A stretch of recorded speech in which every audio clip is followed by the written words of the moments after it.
Me voy a permitir hacer una presentación pequeñita de Efraín para que todos lo podamos identificar y conocer. Él es Efraín Albo Ramírez, es un académico de la UNAM, está adscrito actualmente al Instituto de Ciencias Aplicadas y Tecnología, donde desarrolla investigación y docencia en la intersección de ingeniería, física aplicada y ciencias biomédicas.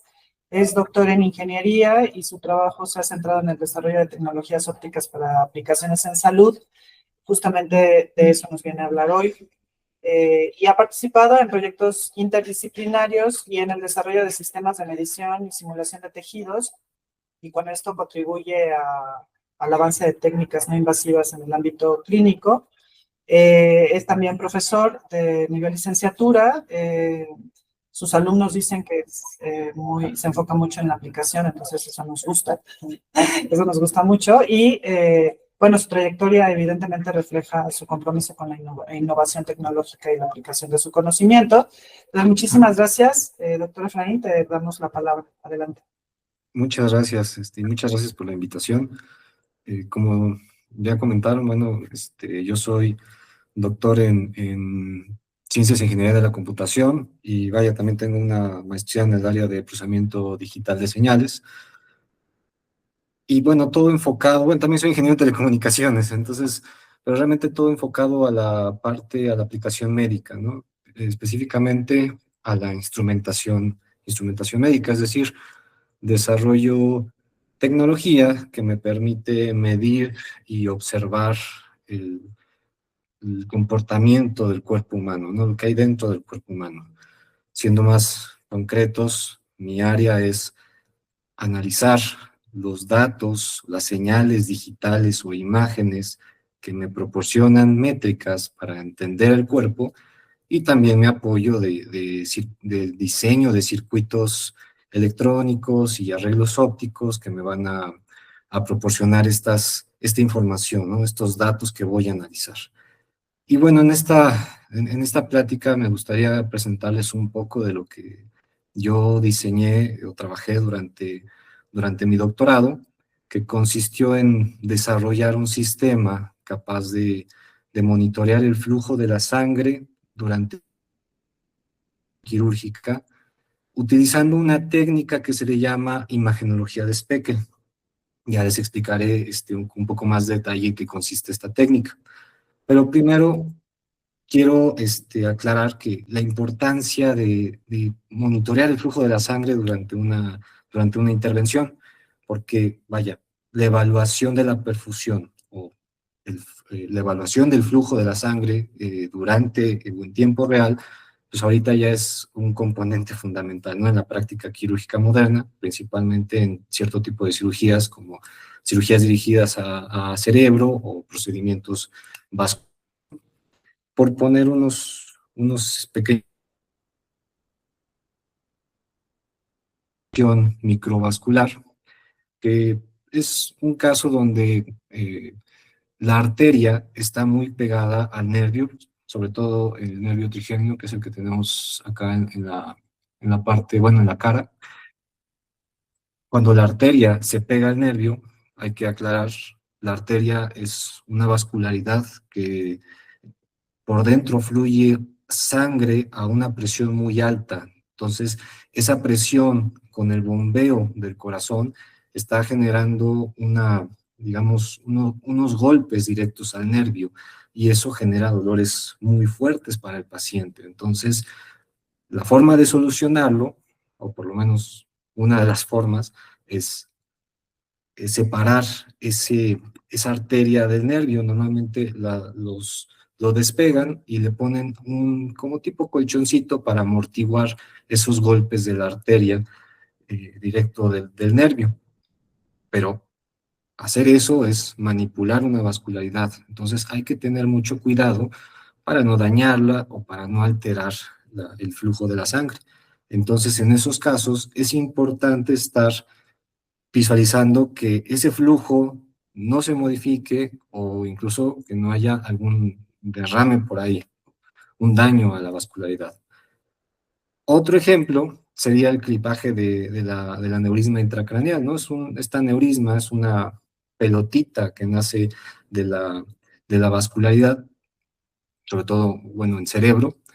Esta vascularidad, sus paredes, se le nace una pelotita en donde fluye la sangre por dentro. Y esto es muy riesgoso porque si esa pelotita o ese aneurisma se revienta, pues vamos a tener una hemorragia y es algo que no queremos, ¿no? Entonces, el procedimiento para solucionar este tipo de casos es poner un clip que sella este aneurisma y entonces evita que ya que la sangre fluya por dentro, ¿no? Suena muy sencillo, pero es una práctica sumamente complicada y muy riesgosa, sobre todo porque ese clip tiene que sellar bien. Si se llega a poner el clip y aún así llega a haber tantito flujo de sangre adentro de esa pelotita, sigue existiendo el riesgo de que llegue a reventar y genere una hemorragia en el paciente. Entonces, igual, por eso es importante durante la intervención, una vez que se pone el clip, asegurarse de que ya no haya flujo, o por lo menos que sea muy poquito, ¿no? Para evitar estos riesgos. También tenemos otro caso, que sería como el manejo de malformaciones arteriovenosas. Esta es una pelota, así como una enredadera, como las luces navideñas cuando las sacas, así toda esa enredadera, la podemos encontrar, conectan directamente arterias con venas. Eso es muy riesgoso porque, como ya mencioné, la arteria tiene una presión muy alta, a diferencia de las venas. Y si conectamos directamente ambas, va a haber un riesgo de reventar una vena y tener una hemorragia. Lo normal es que de por medio haya capilaridades. Entonces, este tipo de malformaciones, lo que se tiene que hacer es retirarlas, y para retirarlas hay que cortar. Pero esos cortes son muy riesgosos porque se necesita identificar dónde está la arteria y dónde está la vena para saber eh, cuál de los dos extremos empezar a cortar y evitar que también haya una hemorragia, pero durante la intervención. Entonces, también de ahí se pueden apoyar con sistemas que puedan monitorear el flujo de la sangre e identificar hacia dónde está fluyendo o incluso qué tipo de sangre está fluyendo, ¿no? Porque también en la arteria y en la vena hay dos tipos de, digamos, dos tipos de sangre que fluyen, ¿no? Una con oxigenación y otra ya procesada, se le llama oxidohemoglobina y dioxidohemoglobina, ¿no? Es otra forma de identificarlas. Pero bueno, a lo que voy es, estos son poquitos casos o poquitos ejemplos para demostrar la importancia de monitorear el flujo de la sangre durante la intervención. Ahorita lo que se utiliza, bueno, lo que los especialistas usan es, bueno, dos técnicas principales. Una se le llama angiografía de fluorescencia con verde indocianina. Este solamente es un agente externo, o sea, se le inyecta un líquido al paciente en el torrente sanguíneo y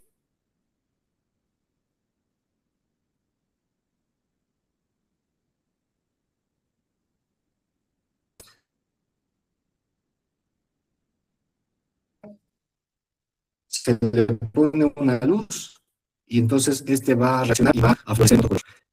Aquí en este video se ve un color verde, pero realmente no es verde. O sea, la fluorescencia no es verde. El líquido por sí solo es verde, pero la fluorescencia tiene otro color.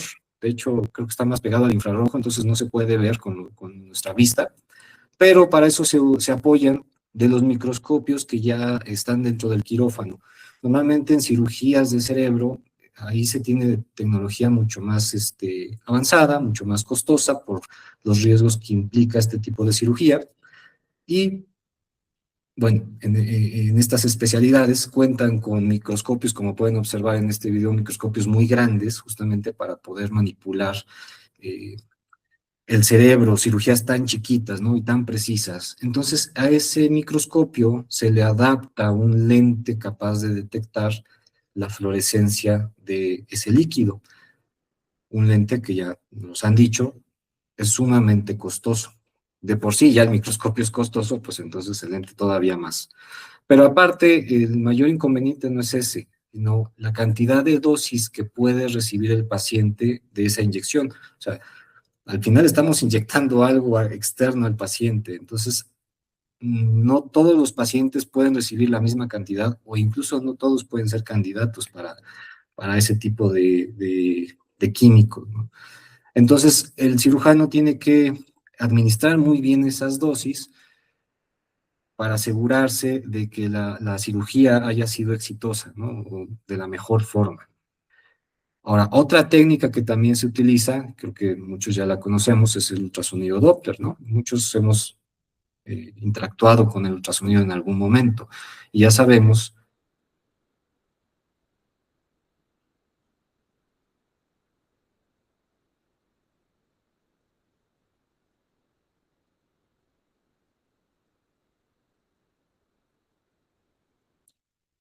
ver, detectar dónde está el flujo acorde con la posición en la que se está poniendo el ultrasonido. Además, no siempre el ultrasonido va a tener acceso a la intervención, porque recuerden, pues tiene un cierto tamaño y a veces las cirugías son más chiquitas, entonces no siempre va a poder entrar, ¿no? Y además requiere un contacto directo con el cerebro y eso, bueno, también puede generar otras complicaciones dependiendo del tipo de cirugía. Entonces, aunque son estas dos técnicas las más utilizadas, pues sí tienen sus limitantes, ¿no? Limitantes que se tratan de solucionar con otro tipo de técnicas. Técnicas en donde ya se utiliza el uso de la luz y analizar cómo interactúa esa luz con el tejido. Por poner dos ejemplos, tenemos la fotopletismografía, que consiste, aquí tenemos un láser que va a emitir una luz. Esa luz va a atravesar el tejido, va a empezar a chocar con todo lo que contiene el tejido hasta llegar a las vascularidades, hasta llegar a los glóbulos rojos, y parte de esa luz va a ser absorbida por los glóbulos rojos y otra parte va a ser reflejada. Esa luz reflejada va a ser detectada por un sensor, un fotodiodo, y ese sensor va a medir qué tanta luz se perdió, es decir, qué tanta luz absorbió la sangre. Eso nos proporciona información directa del flujo de la sangre. El problema con esta técnica es que es una medición puntual, es un haz de luz y es lo que se mide. Esto para hacer una medición o ya aplicado en cirugía, pues no resulta tan útil o tan práctico, porque necesitan más bien un mapa de la vascularidad y no tanto una medición puntual. Estos son más útiles bueno, se utilizan más para otro tipo de aplicaciones menos invasivas, como en el caso, por ejemplo, de los relojes inteligentes que te miden tu frecuencia cardíaca, es el tipo de técnica que utiliza. Muy sencilla y es muy puntual y vaya, es mejor para poder medir la frecuencia y no requerirlo en una cirugía en donde es importante la calidad del paciente, ¿no? Tenemos otra técnica también de luz muy parecida a la fotopletismografía, que es la de imagenología de láser Doppler. Es parecida porque igual se emite un haz de luz, va a atravesar el tejido y un sensor va a detectar la luz reflejada. La diferencia con esto, aquí se mide qué tanto absorbió la luz los glóbulos rojos y aquí qué tanto modifica la luz. Ya ahí estamos hablando de una interacción de las frecuencias. Bueno, el punto es que la luz se modifica, digamos que cambia su color muy tenue, muy poquito, pero el sensor es capaz de detectarlo y también, claro, con un poco de análisis de los datos, podemos determinar dónde hay flujo y dónde no hay flujo y cuánto flujo hay. El problema con esta técnica es que también sigue siendo una medición puntual. Se puede generar una imagen, como lo pueden observar aquí. El problema es que se tiene que hacer un escaneo, entonces tendría que ser puntito por puntito, y eso resulta muy tardado para poder aplicarlo en una cirugía donde el tiempo es importante. Necesitan tomar la imagen rápido para continuar con la cirugía. Entonces existe también otra técnica que fue la que a nosotros nos interesó. Esta técnica, como ya les mencioné, se llama imagenología de contraste por láser Speckle. Ahorita les explico en qué consiste esta técnica. pero este es el tipo de imágenes que puede generar. También más adelante les voy a explicar qué es esta imagen, pero de una vez les adelanto, aquí podemos ver vascularidades y nos está indicando a través de colores dónde hay más flujo y dónde no hay más flujo. Esta imagen se tomó con el sistema que se desarrolló aquí.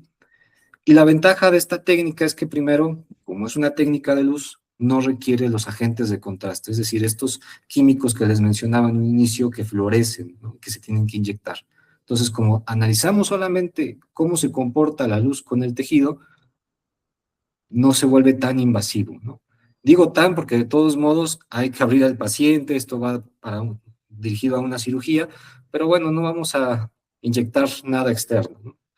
Además, nos permite monitorear el flujo en tiempo real, ya que a diferencia de las otras técnicas, que son mediciones puntuales, aquí es una cámara y un láser. El láser va a emitir la luz y al mismo tiempo la cámara está detectando la luz reflejada. La diferencia, como les menciono, uno es puntual, aquí tenemos una matriz, un montón de sensores, ¿no? Y cada sensor va a detectar una parte de la luz. Entonces estamos generando ya un mapa, una imagen. Y además, si dejamos prendido esa cámara y también el láser, no solamente estamos obteniendo una foto, estamos obteniendo un video. Por lo tanto, tenemos un monitoreo en tiempo real. Además, como es una imagen, tenemos un mayor campo de visión, ¿no?, a diferencia de las otras técnicas. Tenemos una alta resolución temporal y espacial. De eso va a depender de la cámara, ¿no? Si tenemos una cámara con una buena resolución de megapíxeles, entonces vamos a tener una definición mayor del flujo de la sangre. Y además, si es un video con una alta resolución, también podemos ver el cambio sutil del flujo de la sangre. Además, es una configuración sencilla a comparación de otras técnicas. Configuración sencilla me refiero a que no requiere tantos componentes ópticos, ¿no?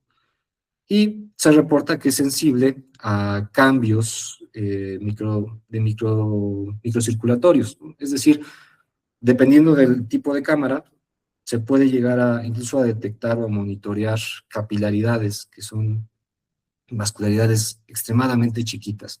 Para eso se requiere un arreglo óptico un poco más sofisticado, pero la técnica sigue siendo la misma. Entonces, les explico un poco en qué consiste esta técnica, partiendo de este diagrama. Aquí tenemos, o asumimos que tenemos un tejido, y aquí está la vascularidad. Entonces, está aquí el láser que va a emitir la luz, y esta luz va a empezar a atravesar el tejido. Parte de esta luz, cuando empiece a entrar en el tejido, una parte se va a absorber, otra parte va a continuar su camino y otra parte se va a reflejar. Esta luz reflejada es la que va a estar detectando la cámara. Conforme va avanzando la luz, va a empezar a interactuar con los glóbulos rojos cuando detecta la vascularidad. Estos glóbulos rojos también se están moviendo. Al moverse, una parte se va a absorber, pero otra parte se va a reflejar en direcciones diferentes a las que se están reflejando en donde no hay movimiento. Este comportamiento se observa en la imagen que se va capturando. Aquí en este video yo estoy presentando un modelo experimental que yo diseñé, donde toda esta zona, la zona clara, está simulando el tejido del cerebro y la zona oscura está simulando una vena donde fluye sangre. Entonces, en un inicio, ustedes pueden ver, voy a detener un poco este video, aquí, en un inicio ustedes pueden ver un montón de puntitos como si fuera un hormigueo en toda la imagen. Este hormigueo se le llama ruido de Speckle. Es un ruido que ya creo que muchos lo han visto, tal vez no lo han identificado, incluso cuando en las televisiones llegan a encontrar este tipo de ruido, o incluso cuando se toman una foto ahí con su celular, una selfie, dependiendo de la iluminación, pueden llegar a ver este patrón, este hormigueo en toda la imagen. Eso se le llama ruido de Speckle. Pero este ruido llega a tener un comportamiento diferente dependiendo, como sería la piel, o una zona dinámica, como sería el flujo de la sangre, que está en movimiento. Entonces, ahorita en un inicio, la sangre está quieta, es decir, todo esto está estático. Y vean cómo está este patrón, este hormigueo. Cuando empieza a fluir la sangre, ya una región dinámica, vean cómo cambia el patrón. Pareciera que se difumina, pero realmente sus cambios de color o de intensidad disminuyen, ya son muy tenues. A esto le llamamos la zona estática un patrón estático y en la zona dinámica un patrón dinámico. Eso ya nos puede proporcionar información de dónde hay flujo y dónde no hay flujo. Ahora, como les mencioné antes de continuar, este modelo experimental yo lo diseñé y a este modelo le denominamos un phantom. Un phantom es un modelo físico artificial que simula las propiedades anatómicas, ya sean, bueno, puede ser anatómicas, puede ser ópticas, mecánicas, funcionales, todo depende de la evaluación que se quiere hacer. Y este phantom es utilizado para probar, calibrar o validar sistemas médicos sin necesidad de usar tejido real. A mí me gusta el phantom. Primero, es un paso necesario para el desarrollo tecnológico, sobre todo en el área médica. O sea, digamos que hay 3 pasos para desarrollar tecnología. El primero es con simulaciones. Pueden ser simulaciones virtuales o pueden ser simulaciones físicas. Estas simulaciones físicas son lo que llamamos phantom. El desarrollo tecnológico parte de una simulación primero para validar la idea, ir construyendo el sistema y vaya, ir afinando estas mediciones. Y ya una vez que estás seguro que el sistema funciona en tu simulación, ahora sí, pasamos a la parte de mediciones con tejido animal. Es un paso necesario y obligatorio para poder desarrollar tecnología. La ventaja de un Phantom es que si tú haces o diseñas un buen Phantom, te puedes ahorrar, pues digamos que número de evaluaciones en tejido animal. Y ya una vez que validas tu sistema en el tejido animal, entonces ahora sí, ya podemos pasar a evaluaciones con el tejido, o bueno, con pacientes, ¿no? Pero ahí ya estamos seguros de que el sistema no va a dañar al paciente, ya nada más es para verificar que sí está funcionando en cuanto a, pues a la tarea que tenga que realizar la tecnología. Entonces, en este caso, para desarrollar este sistema, tuve que partir de un Phantom. Y este Phantom, la idea era que tuviera las mismas propiedades ópticas el tejido, bueno, es decir, el tejido que va a simular va a ser el del cerebro, la corteza cerebral. Tiene que comportarse de la misma forma que lo haría el cerebro cuando yo emito la luz. Además, se le incluye unas mangueras donde fluye sangre, sangre se le llama sangre control, esta sangre se utiliza para calibrar los equipos clínicos de hematología, es decir, cuando a ustedes les mandan un estudio de sangre al laboratorio, le sacan tantita sangre al paciente, y esto se lleva a un aparato, se le llama, es un equipo de hematología, donde ya es, así que chupa la sangre, la pasa por todo un sistema y ya te saca los parámetros que deseas, ¿no? Entonces, estos aparatos requieren una calibración donde se utiliza sangre ya fabricada con parámetros fijos y eso nos permite ajustar todos sus parámetros para que cuando el aparato les proporcione sus valores, pues que esos valores sean los correctos, ¿no? Entonces esa misma sangre se utiliza o se utilizó dentro de este Phantom para diseñar el sistema. Y esta sangre, bueno, se controla con una bomba, esta bomba de jeringa, para controlar la velocidad del flujo. Para hacer o para recrear este tejido, lo que llamamos un símil de tejido, se utilizó, o bueno, se realizó una caracterización óptica, es decir, utilizamos este arreglo óptico. Se fijan, aquí son tres componentes principales. Una fuente que tiene un amplio rango de luz, de muchos colores.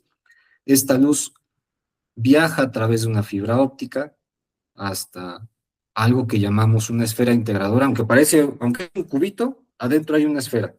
Y esa esfera nos ayuda a concentrar toda la luz para evitar que se pierda.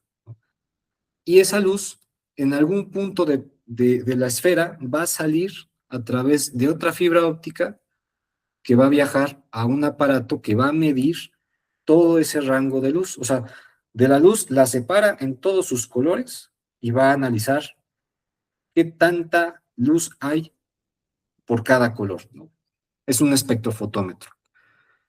Entonces, este arreglo óptico lo armamos de tal forma que aquí, este cartuchito que ven aquí, yo voy a vertir o yo vierto una preparación de un gel especial para poder lograr obtener un símil de tejido.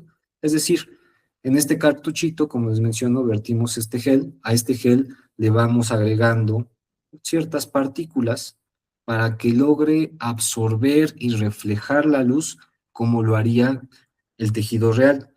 Para eso, bueno, tuvimos que investigar en muchas publicaciones cuáles son esos rangos de absorción y de reflexión que tiene el tejido real.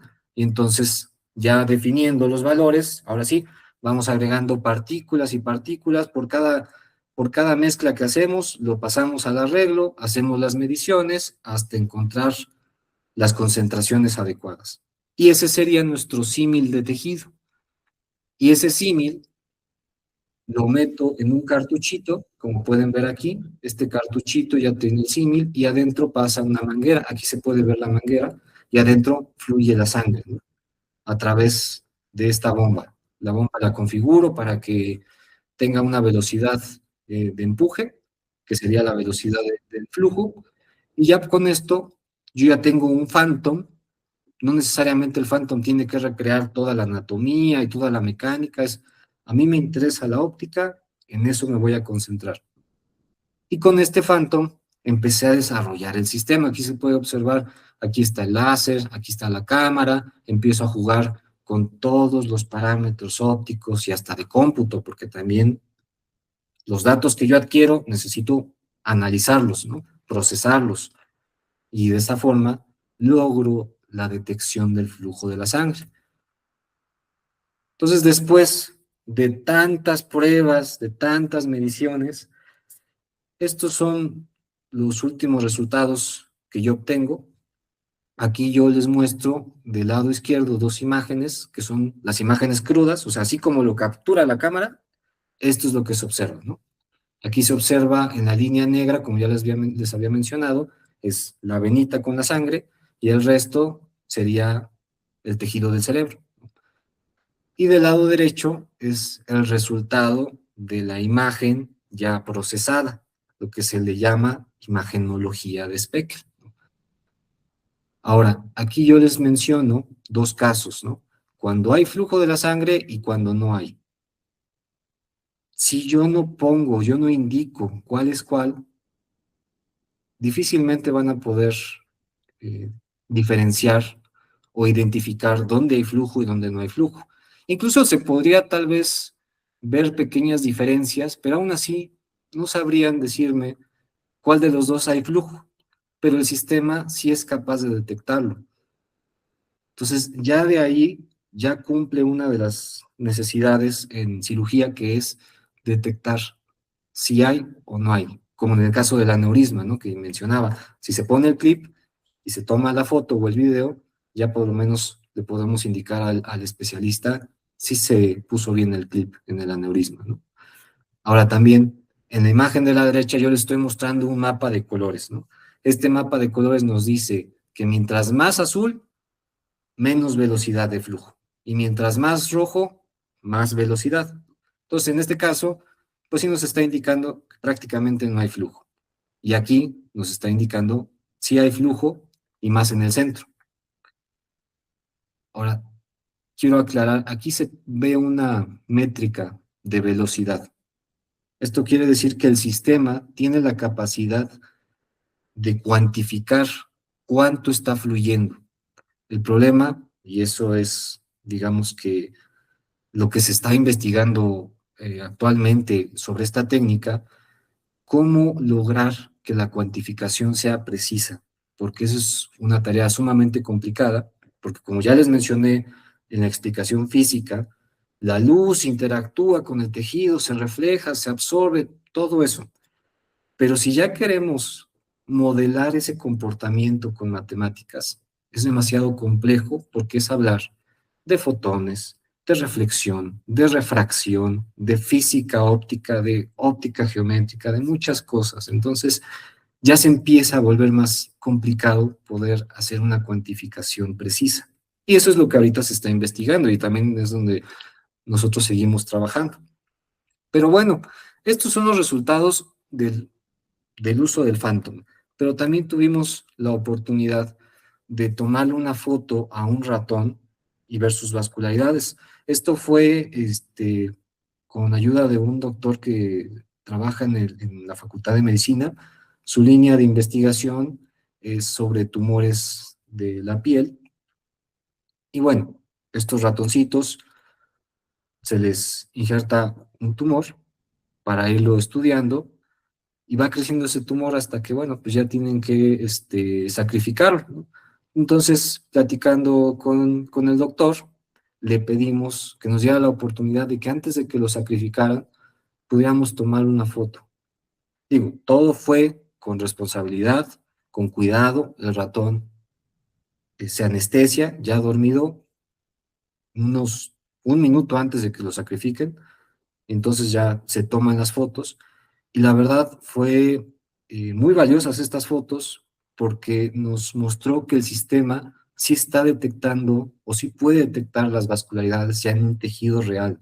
Y estamos hablando de un tejido que ni siquiera estaba contemplado. El Phantom fue diseñado pensando en cerebro. El cerebro tiene propiedades ópticas, digamos, es más transparente para la luz. Y aquí, que fue piel, la piel absorbe más la luz y aún así, en la imagen de la derecha, se pueden notar las vascularidades. Entonces, el sistema sí está trabajando bien. Ahora, también quiero resaltar pequeños detalles, ya son hipótesis mías, según lo que también me comentaron los doctores. Aquí se puede observar el tumor y aquí se puede observar la metástasis. Fíjense qué tan avanzado ya estaba ese tumor, del tamaño de la metástasis. Y del lado de la imagen, aquí podemos ver la vena que está sobre el tumor y también esta vena que se va acercando a la metástasis. Aquí está la metástasis. Lo que tratamos de evaluar, lo que queremos evaluar con estos resultados es qué tanto el sistema puede ayudarnos a monitorear la angiogénesis. Es decir, este crecimiento de vascularidades, el tumor va a tender a generar nuevas vascularidades para poder nutrirse, ¿no? Esa es la angiogénesis. Entonces, queremos ver qué tanto podemos evaluar la angiogénesis durante el crecimiento de un tumor. Como pueden ver, esta vena ya se está acercando a la metástasis para poder nutrirla, e incluso aquí se puede ver tonos como verdes que nos indican que sí hay un flujo, pero si se fija, no tiene una forma de una vascularidad. Esto, mi hipótesis es, esto podría ser ya capilaridades, que ya están nutriendo esta metástasis y también el tumor. Como les menciono, este estudio fue sumamente nutritivo para nosotros en el sentido de que nos dio más ideas para aplicar este sistema y además para pues, verificar su funcionamiento. Ahora, pues el paso siguiente sería hacer esto, pero de una forma más controlada y compararlo con otras técnicas para poder validar el sistema, ¿no? Y poder continuar hasta llegar al paciente y que pueda funcionar esto para una cirugía real, ¿no? Y además, bueno, la idea no solamente es que el sistema monitoree el flujo de la sangre. Realmente en un cirujano, para un cirujano, mientras más información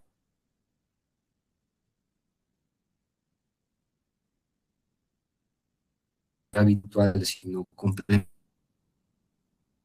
ya que se utilizan, son muy buenas, si tienen sus limitantes, y es en donde ahí buscamos meter el sistema, para que tal vez el agente de contraste que no lo pueden inyectar todo el tiempo, en esos lapsos de tiempo donde no se puede usar, puedan utilizar esta herramienta. Y la idea es que este tipo de técnicas se puedan fusionar con otras técnicas más que puedan complementar la información. Es decir, ya tenemos las tomografías que son habituales, todos la conocemos y son las que utilizan los cirujanos para guiarse en la anatomía. Ya se está empezando a implementar modelos tridimensionales para mayor facilidad para los especialistas. También hay estudios en otro rango de la luz. Esta tecnología de Speckle yo la estoy utilizando en el infrarrojo, porque el infrarrojo tiene una interacción diferente con el tejido a como lo haría el ultravioleta. El ultravioleta nos proporciona otro tipo de información de las células, pero se pueden complementar. Y como les menciono, mientras más información le demos al cirujano, pues va a ser más beneficioso para el paciente y así evitamos pues que el paciente recaiga, tenga que regresar a la cirugía, ya sea por una infección o por algún daño eh, que no se contemplaba durante la cirugía, o incluso que su recuperación sea más rápida, ¿no?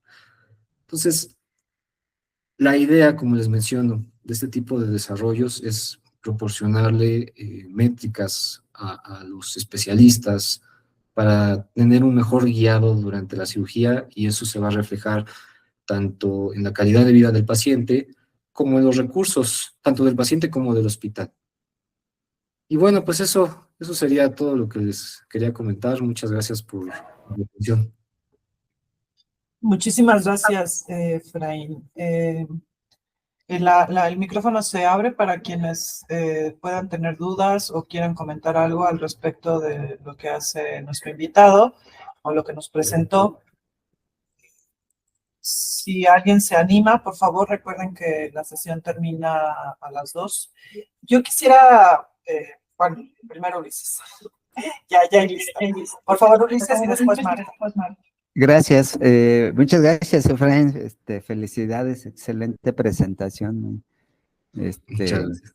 y muy interesante. La verdad es que como docente de física, cada diapositiva me estaba dando como una idea, una sugerencia de cómo platicarles estos temas a nuestros estudiantes en bachillerato.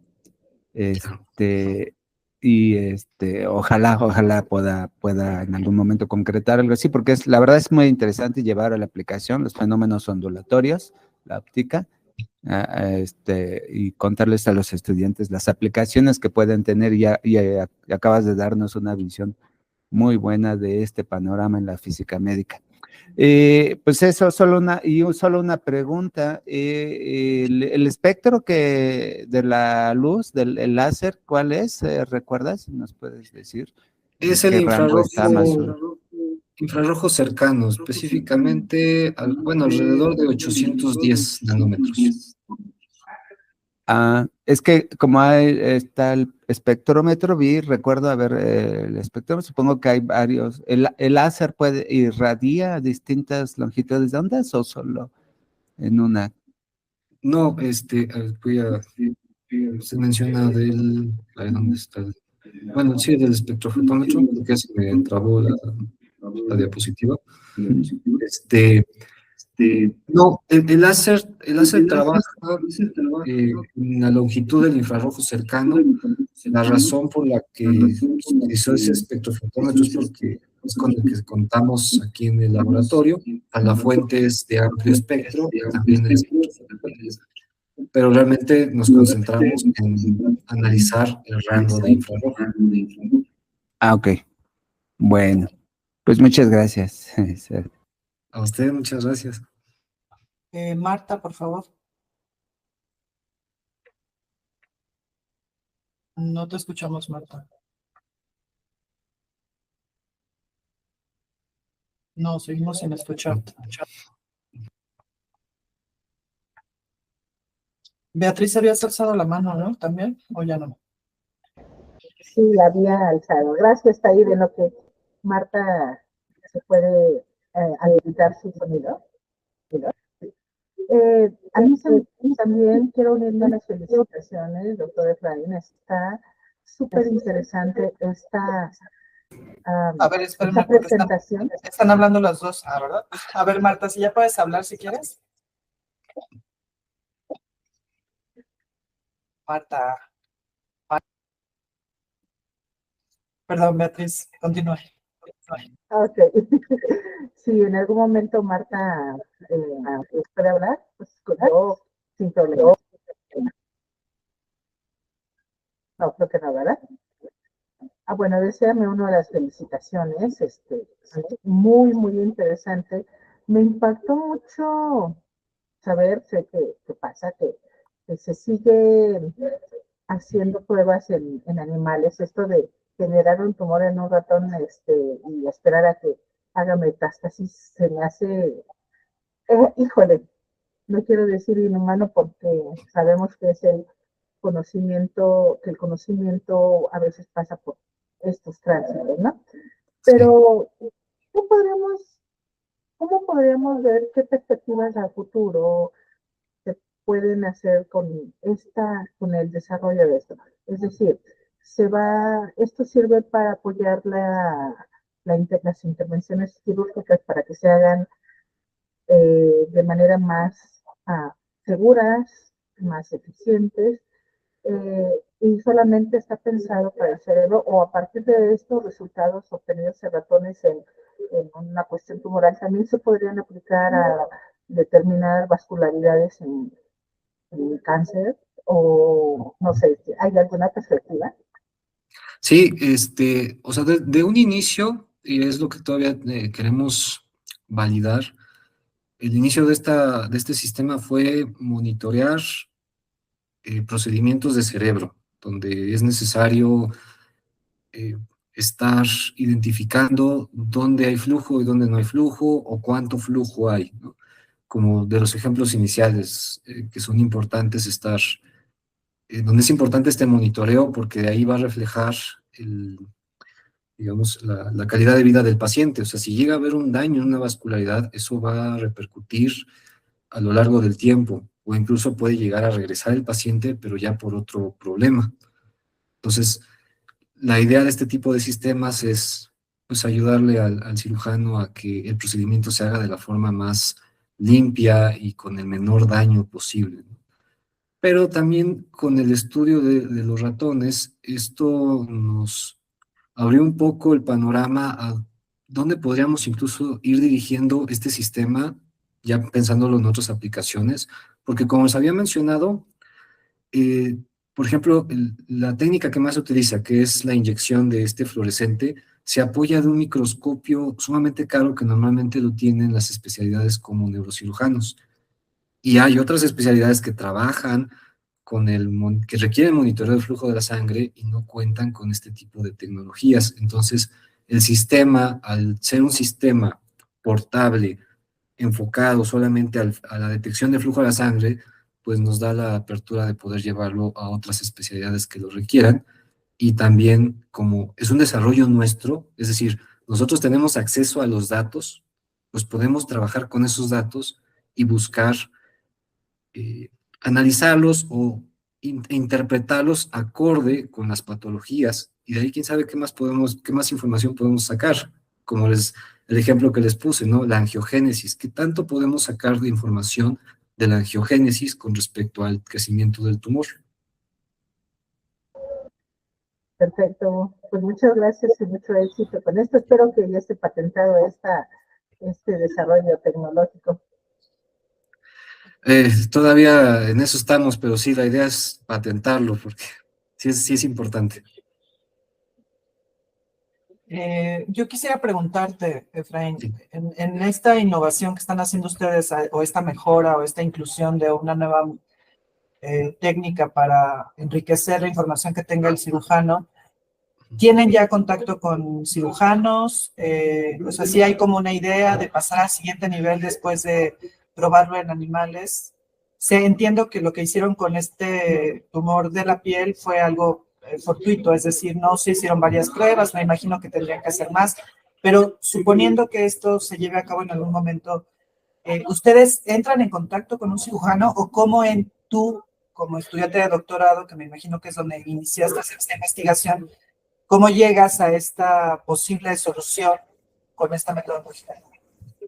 Eh, Vaya, sí tenemos contacto con especialistas, pero sí, o sea, el punto es, digamos que ya una vez que el sistema ya está en la fase, en esa fase para empezar a validarse con pacientes, pues la idea es acercarse con un especialista, principalmente de un hospital, porque se requiere hacer, pues digamos, todo un proceso burocrático, o sea, hay que hacer una colaboración, hay que protocolizar todo este sistema porque el protocolo es lo que nos va a permitir que va a validar nuestras mediciones ya de forma legal y además estamos, digamos que asegurando que lo que vamos a hacer está dentro de la ética, no va a dañar al paciente y bueno, para eso requieres a un colaborador que trabaje en ese hospital. En nuestro caso, bueno, ya tenemos varios conocidos, colaboramos con el Hospital General,